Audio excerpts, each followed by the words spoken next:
We are on episode 27. Last time we got to hear a lot about Roger and a lot of the philanthropy around town and the work he did with UW-Madison.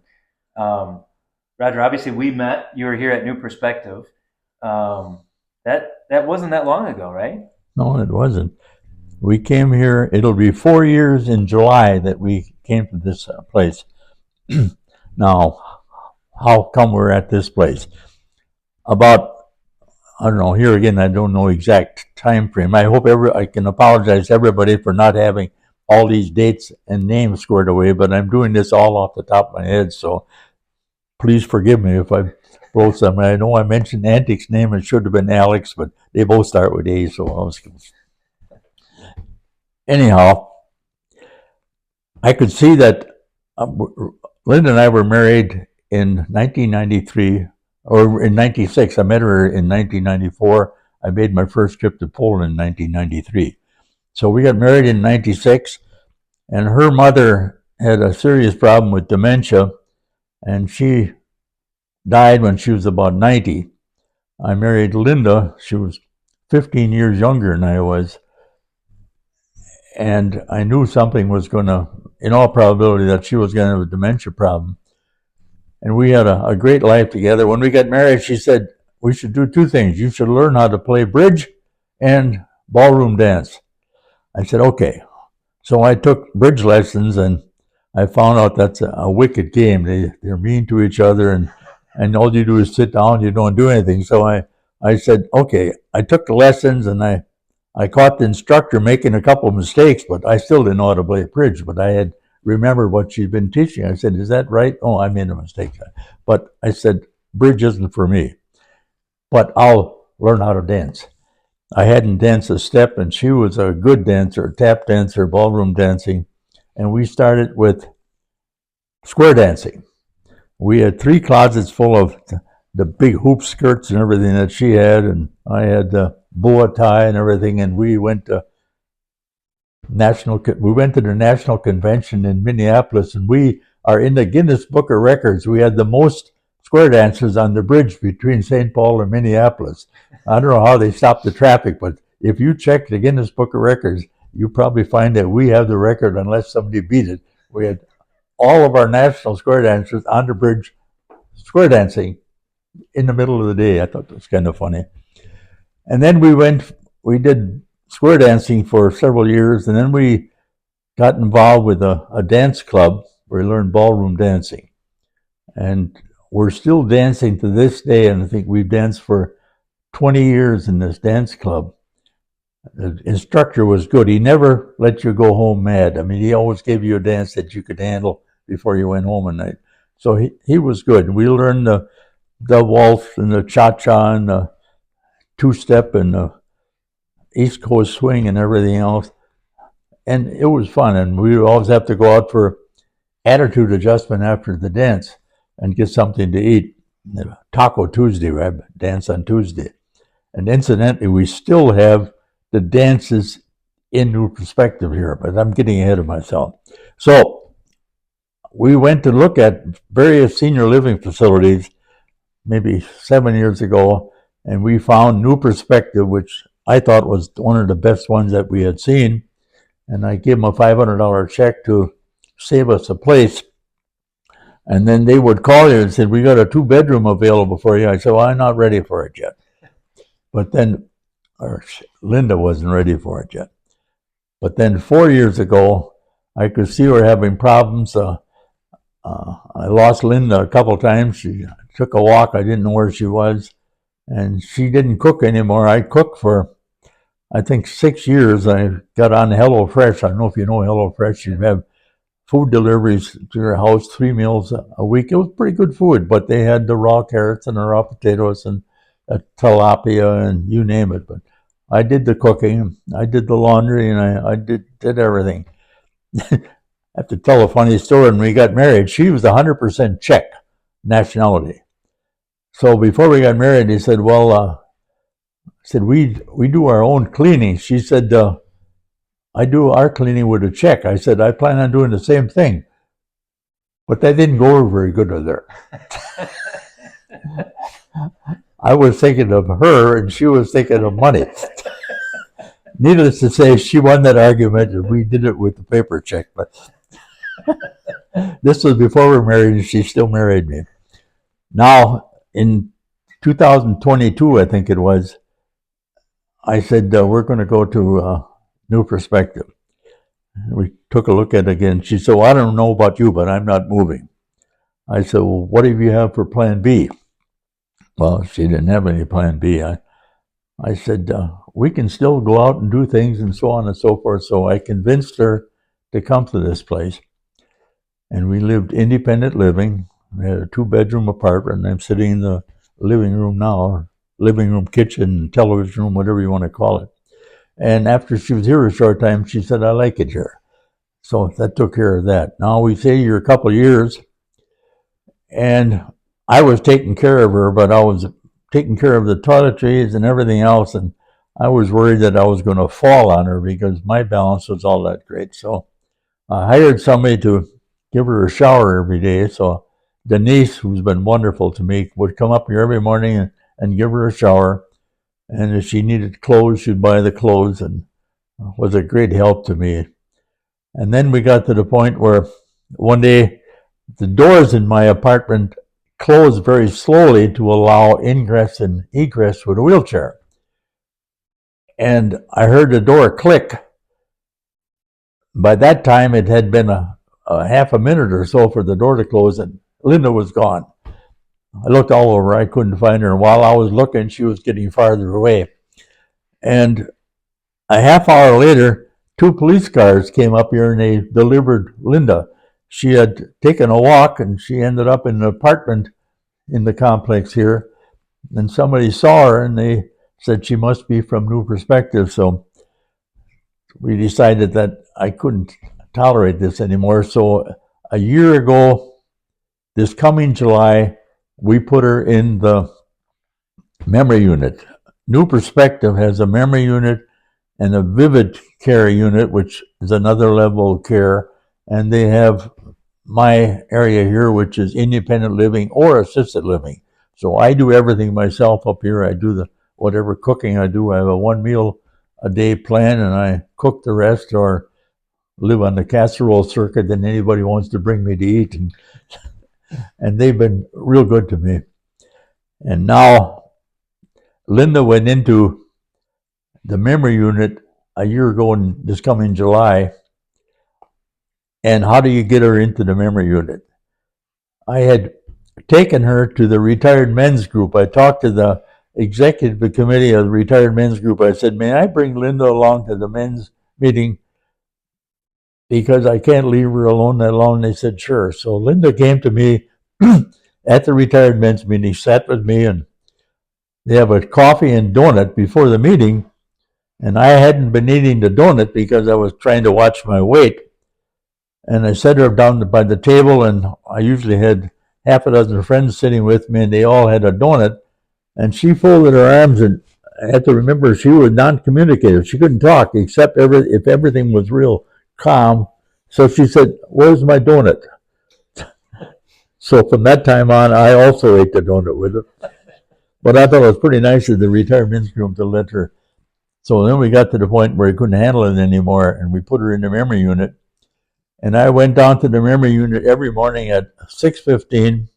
I had Denise giving her a shower, and then we had hospice. Hospice gave her a shower 2 days a week, but I said I want to have it every day. So Denise filled in the other 5 days.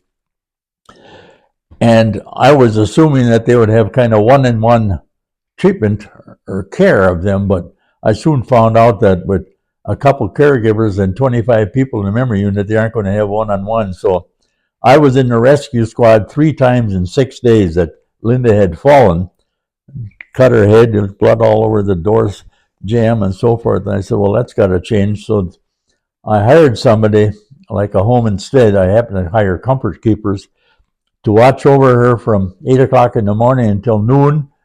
And I would go down there, and Denise would have her dressed. She'd come out with a nice smile. I'd walk her over to the main dining room so she wouldn't have to eat in the table in the memory unit.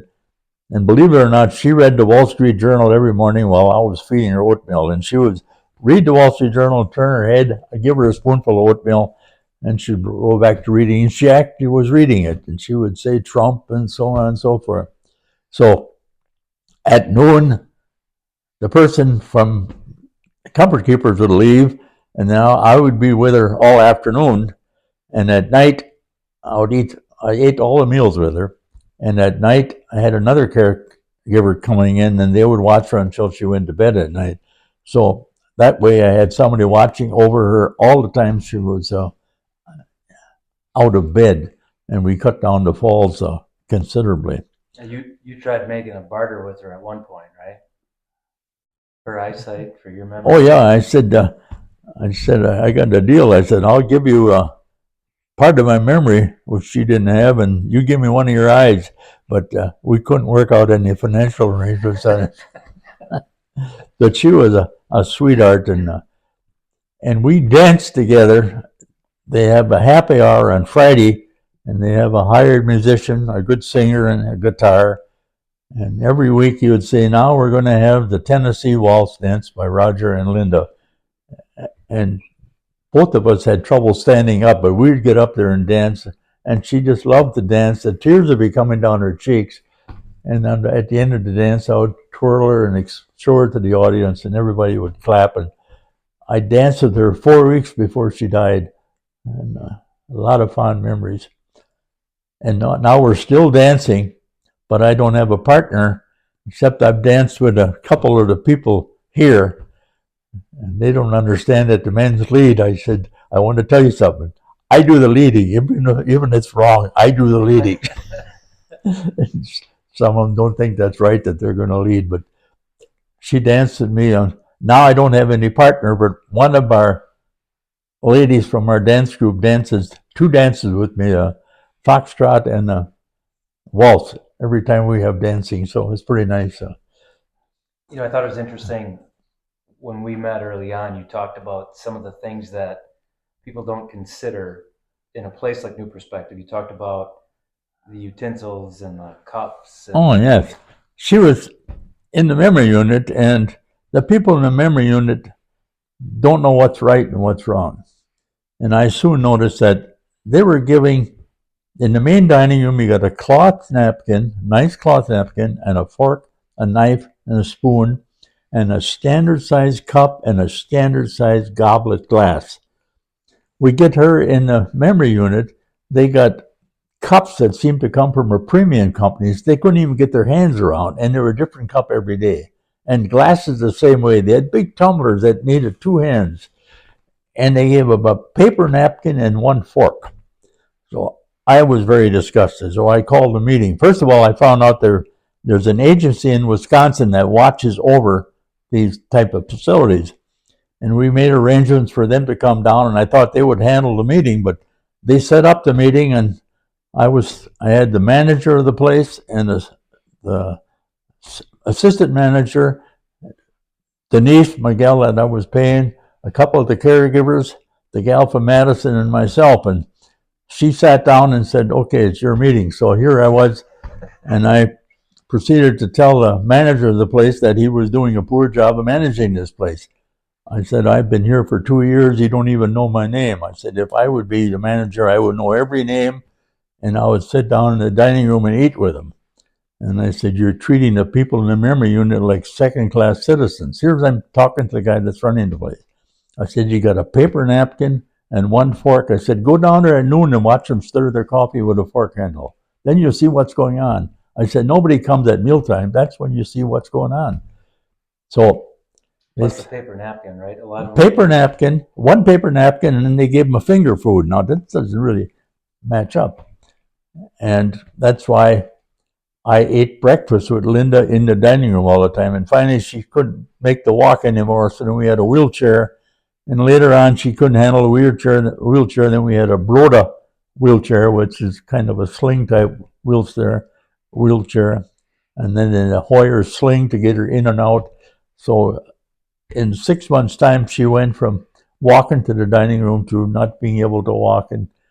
But I was with her every day, and I ate 3 meals a day with her. And every morning I could see her smile coming. But I give it her. All right.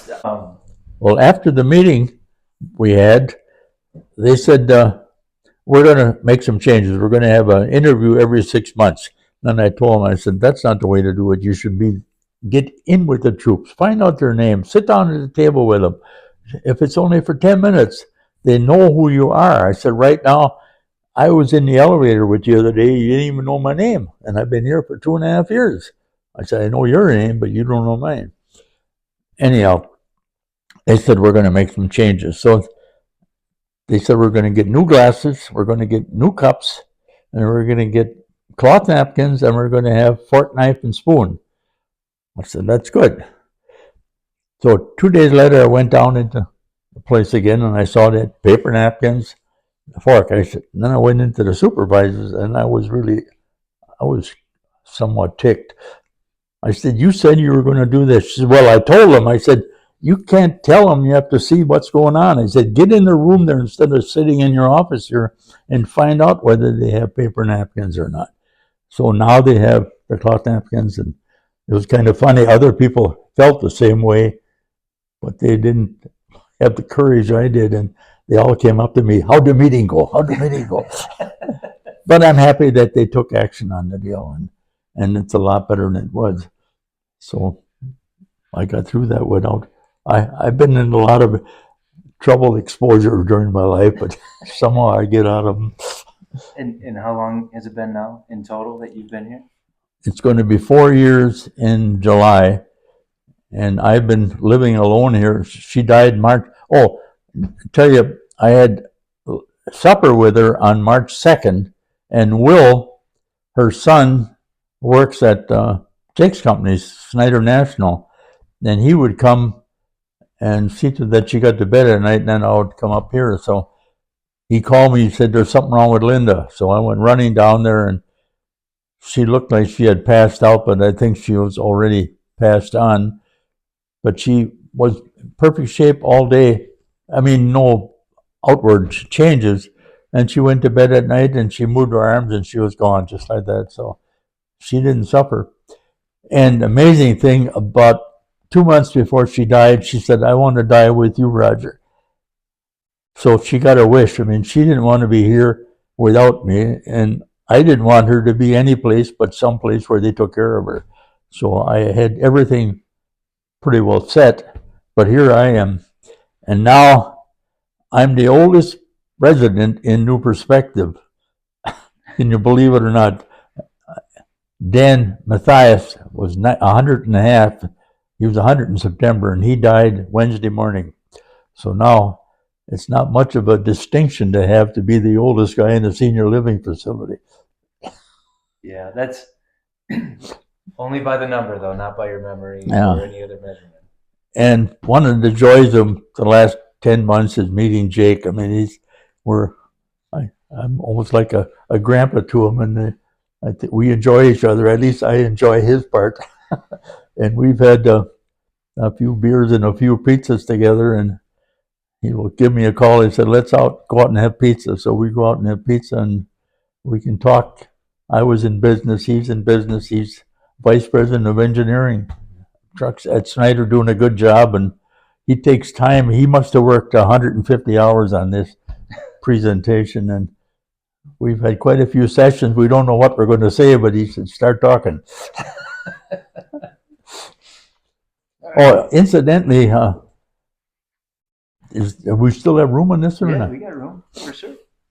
What did I do in my retirement after I didn't go overseas? Well, I got involved with square dancing, and one of the square dancer was a skeet shooter.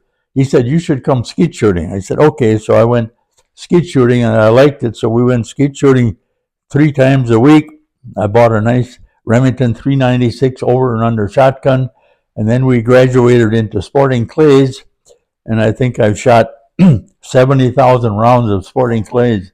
I never got a 50 in sporting clays. I got a 48. I've had several 25s in skeet, but and now I can't see anymore. And I shot for a year after, shooting from memory, I think, because I couldn't see the birds, but I was still hitting them. So we had a good time, and that's where I met the grandpa of the fellow that ended up going to chem engineering school. So And I don't know if I mentioned, we went skiing with the family. I took them all out to Snowmass out in Colorado. So we had a lot of fun. And deer hunting, we slept in the tent, a 16 by 16 pyramid army tent. I started in 1950, and when my son got to be 16, he went along, and he didn't like the tent deal. He said, I want something different in the tent. So I was sitting down with Linda one afternoon, and she said, there's a place for sale up in Pembine. I said, let's look at it. So we drove up there and looked at the place that was for sale, and then somebody said, hi, Raj. It was our IT man from Larson Company. He had a cottage across the road from us. He said, I'm thinking about selling mine, so I bought his. So we had son, 2 son-in-laws, 4 grandsons, myself, deer hunting, and we would hunt, stay in this cabin. It had a sauna in the cabin. It was a pretty nice place, the same size as this, 1,000 square feet.